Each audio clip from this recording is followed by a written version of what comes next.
Howdy ho there, guys. Well, yeah, back at the house, going to try to put together a video of this last elk hunt that I was on out in New Mexico. Been home for, I don't know, a few weeks. I haven't been home. I've been back in Texas or Oklahoma. I've been around. I'm back at my house now. Glad to be here. I got a call from a gentleman back probably in January, maybe February, somewhere back in that time frame. And he asked me if I'd help him try to load his freezer with elk meat. He said he drew a tag in southern Idaho and that wanted to know if I would help him. And so a little backstory. I'd never met the gentleman. I've talked to him on the phone one time. He called me about a year and a half ago. I was on my way to the orphanages in Mexico to haul some Christmas gifts down, and I come upon an accident and helped get the gentleman out and kind of helped the EMTs try to breathe life back into him, and the guy didn't make it. And so I called a mutual friend of mine and this gentleman that called me in January, and I told him, man, I just need you to pray for this family and this man that passed away and his 3 children and his wife and for myself. I mean, I was struggling. I had a hard time with it. So he called a friend of his and said, hey, man, pray for my friend Luke and pray for this family. And so the gentleman he called is Colton Birch. And so Colton called me right after Jonathan did. And I'd never met Colton. I didn't know anything about Colton. But Colton called me and said, hey, Jonathan told me about what you're going through, and I want you to know I appreciate you being the kind of guy that will stop and do something like that. I'm praying for you and I'm praying for the family. And I appreciate somebody like you. And, man, you're a special guy. And I'll just tell you, with what I was going through at the time, it just meant a lot to me. So that was my first encounter with Colton. Later on in the year, I went elk hunting with my bow in Colorado. And I shot a bull, and I lost him. Right after I shot the bull, the heavens opened, and it torrentially downpoured for a while and washed away all sign. And I lost my bull. I gritted for 8 hours and 8 miles and never did find my bull. So shortly after that, Jonathan, the mutual friend of mine and now my new friend Colton, and Jonathan called me and said, you know, I feel like the Lord's put it on my heart that I need to get you a cow tag. You got 2 options. You can go to South Texas. I can put you in a high fence and you'll have 100% results. You'll get a cow. Or I'll send you out to New Mexico to a ranch out there. It's a 100% fair chase, private ground, butts up against public ground. And so it's your call. And I said, man, I'm all about people hunting, and I'm not going to turn my nose up at somebody that goes into a high fence and hunts, but that's not my style. So send me to New Mexico. And they did just that. Well, Colton found out that Jonathan was sending me out there, and he said, I want to help too. So Colton pitched in and helped send me out to New Mexico. So Colton asked me if I would help him in southern Idaho. Well, I go to Montana a lot. So I told him I'd scout the property there in southern Idaho, the units that he drew a tag on. So I was able to scout that, and the numbers weren't great. There wasn't a lot of elk there. So I was talking to Colton about it, and he said, hey, man, what do you think the odds are that I'll harvest? And I said, well, Colton, the national average is 10%. But for you, Colton, it's probably going to be really low single digits, probably less than 1%.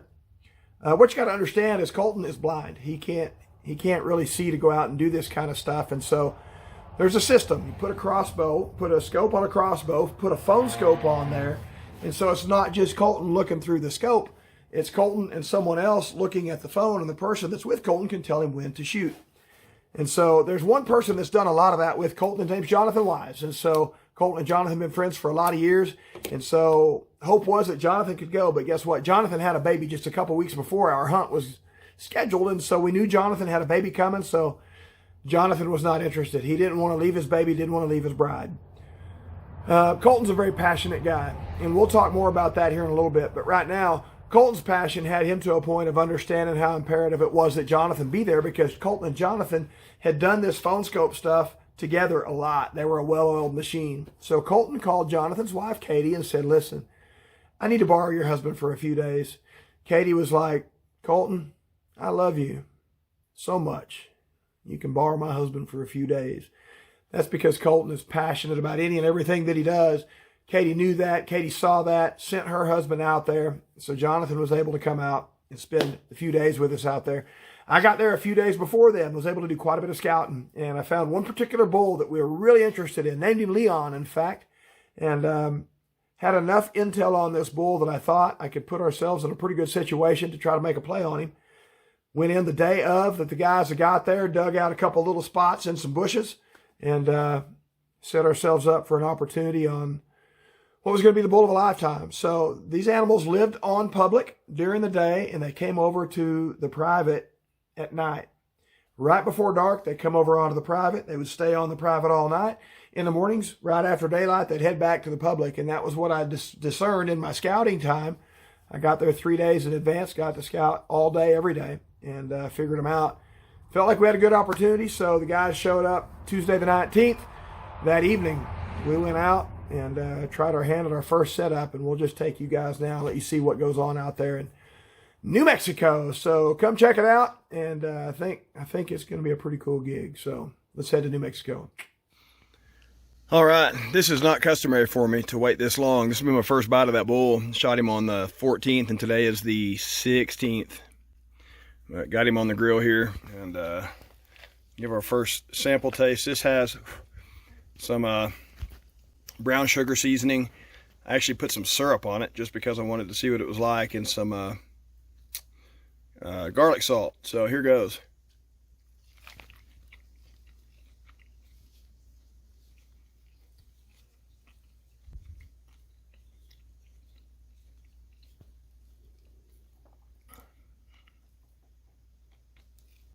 That's a big part of why I love to elk hunt. Golly, that is good. Like, goodness gracious, that's good. So, all right, I got nothing else to say. I got to get to eating. I got to go scout anyway. I'm going to be out in there for the next, well, this evening, trying to figure out a game plan to put Colton on a bull Tuesday evening. And then he's got to leave, drive back to Amarillo for a funeral. So he's going to miss one day of his hunt. So it really puts me in a position where I really, really want to put this man on a bull. So I'm going to wolf this down and go do some scouting. Bless you guys. All right, so out here doing a little scouting for Colton's hunt. And I thought one thing I could do while I'm driving, or not really driving, once I get out, you know, kind of start getting into the meat of things, is maybe pick up some sheds. So I thought better just keep my eyes peeled. So I'll just spin her around here and I'll let you have a gander at that. Good night. What a dandy. Whew. Gotta look around here a little bit and try to match this puppy. Just a really nice looking 3-point muley. Long tines. That's this year's. It's turned white because it shed back in April, probably March, something like that. Either way, let's see where the house is. Right there in the trees, and wow. So I'm not able to do much for video on a pickup. I just don't have the capacity to do that, but here we go. We'll just pick it up. Oh, golly. What a pretty horn. Look at that thing. That's a dandy. All right, I got to meander here for just a minute. Try to match him up. If we find him, we'll sure enough show you. All right, so far the glassing's going pretty good. I've got a giant down here about a mile, and I've got a giant right over here about a mile. This one here's got a bunch of cows with him. Right on the property line, right on the tree line there. He's just a big bull. I wished I had a spot and scope so I could put my phone on it. Golly, it's a big bull. This one over here is nice. This one over here is trophy caliber stuff. 300 plus, you know, it's just a good bull. So this one over here, probably sub 3, but bumping 3. This one's 3 plus. So anyway, it's kind of cool just sitting here and getting to put the glass out and find them. And it's kind of like Easter egg hunting, only better. So anyway, we're finding game. Hopefully we can put this old train, coal train on one of these bad boys.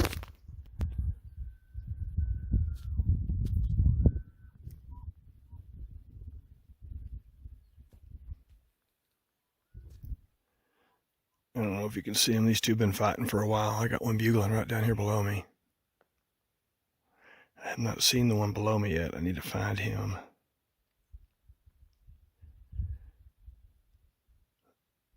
I've watched multiple fights this morning between lots of different bulls.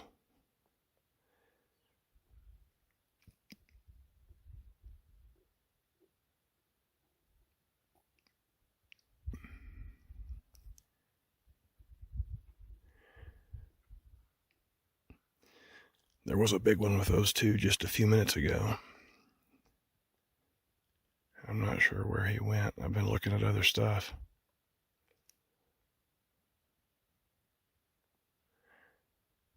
Oh, there he comes. He's coming just to their left. That's a really nice bull.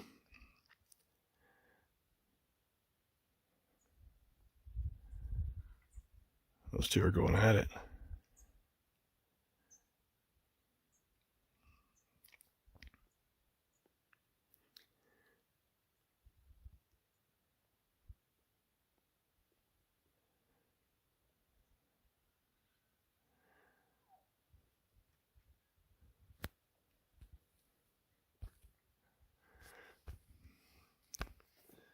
The bulk of the herd is right out there, but I've got one right down here bugling from time to time. The wind is blowing kind of across here. If I see him start going up, I'm going to hightail it out of here. I don't want to get busted by him. So, right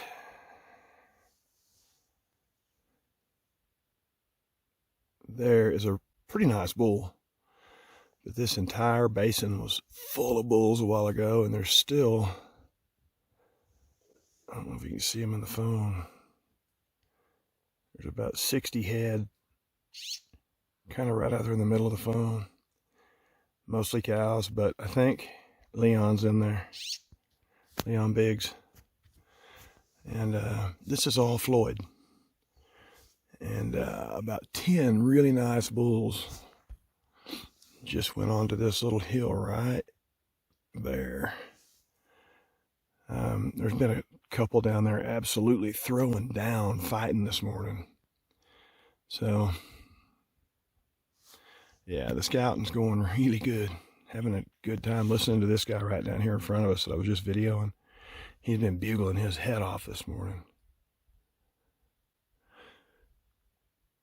It's a good day in the elk woods. I've been doing the morning scouting, and I'll tell you what, there is a pile of elk out here in this basin behind me. They're just starting to move out of the basin, and I'm getting out of there before some of them come back my way and get downwind of me. So I'm headed back up. Oh man, I need to kick my leg a little higher for that. Headed over the fence here, and got a little bonus treat here on the way out of the woods. Looks like a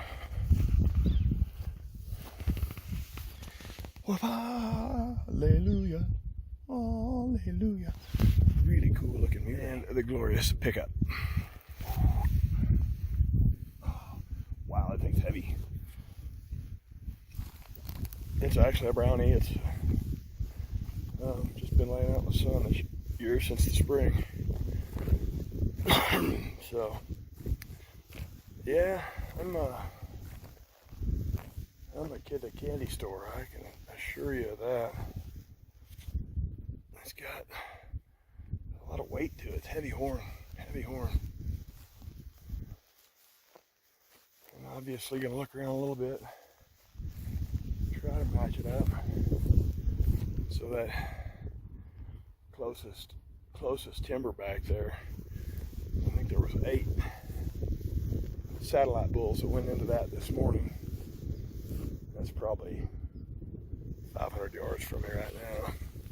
And I'm assuming they're going on up the mountain. But there was probably 8 of them that were bumping 300 or better.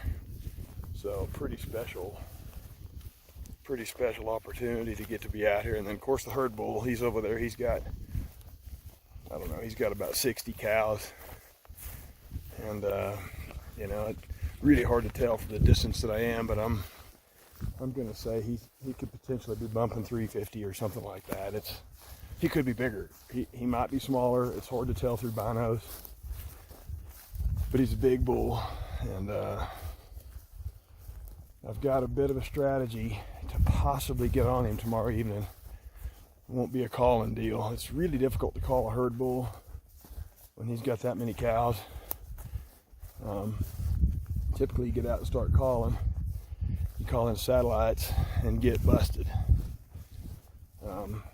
by the satellites or some cows that come over out of curiosity. So it's going to be an ambush approach on the herd bull. I'm going to try to get in there this afternoon before they get back out here and see if I can get ourselves situated with the typical southwest prevailing winds here and see what we can make happen. So anyway, muley shed number 2, and I'm almost back to the pickup, so I'm gonna shut you guys off. Let you guys. I better get an ATL. I'm heading back in for my last evening scout and working my way up to a place to sit up in glass. Looks like I got a horn over here, so we'll just tiptoe over and have a gander. Looks like it's been there for a while. A little scraggly, chalked out muley, but I'm not proud. Right there. Not going to spend a lot of time with it. Pick it up. Get up here on top. Do some glassing. Eating corn nuts as I walk and talk, so you might hear the crunching. Third shed of the trip, second of the day. Not really shed hunting, just finding them as I move around. So anyway, all right, let's go glass some bulls. Go. All right, a little more content here than I thought, so I'm going to break this down into 2 different videos. And so yeah, kind of what I'm taking away from this particular video. So I threw some shed finds into my scouting here. I think I ended up finding 6 sheds total while I was out there. I think I'm only putting 3 in this video. I found 1 elk shed, and the rest were all mule deer. But kind of what my takeaway is as I've gotten older, I've learned to kind of slow down and smell the roses, if you will. And that's kind of what speaks to me about this particular video. Is there was another gentleman that came out with Colton, who you'll really get to meet in the next video. Came out with Colton, and he had a cow tag, and so he was able to go out and harvest a cow with his bow. It was awesome. But he said he had never found a shed before, and so that spoke to me about just being able to stay focused and capitalize on this opportunity as you're moving through the woods, to just stay focused on the entire scene, not just looking for an elk standing there, but also being aware of looking for maybe a shed laying there.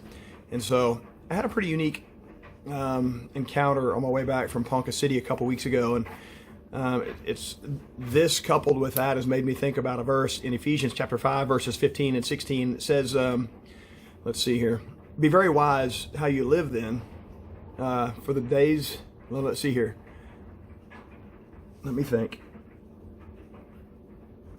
Be very careful how you live then, not as unwise but as wise, making the most of every opportunity, for the days that we live in are evil. Yeah, so picking up sheds doesn't have anything to do with evil days, but it is what it spoke to me.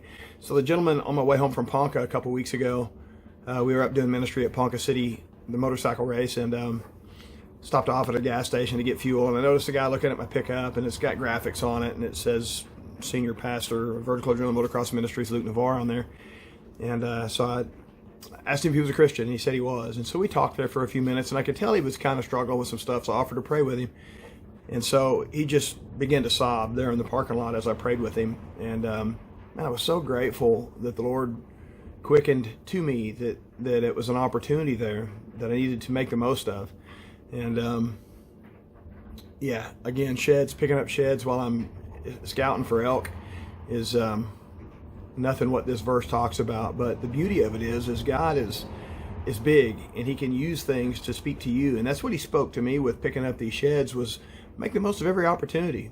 Not as unwise, but as wise. And yeah, it blesses me. And I hope it encourages you to maybe consider the opportunities that are being placed before you and the opportunities you're having to impact people for the glory of God. So super excited to go in and get this next video put together for you guys to look at. I think it's going to be pretty cool. So anyway, you guys have a blessed one. We'll see you in the next video.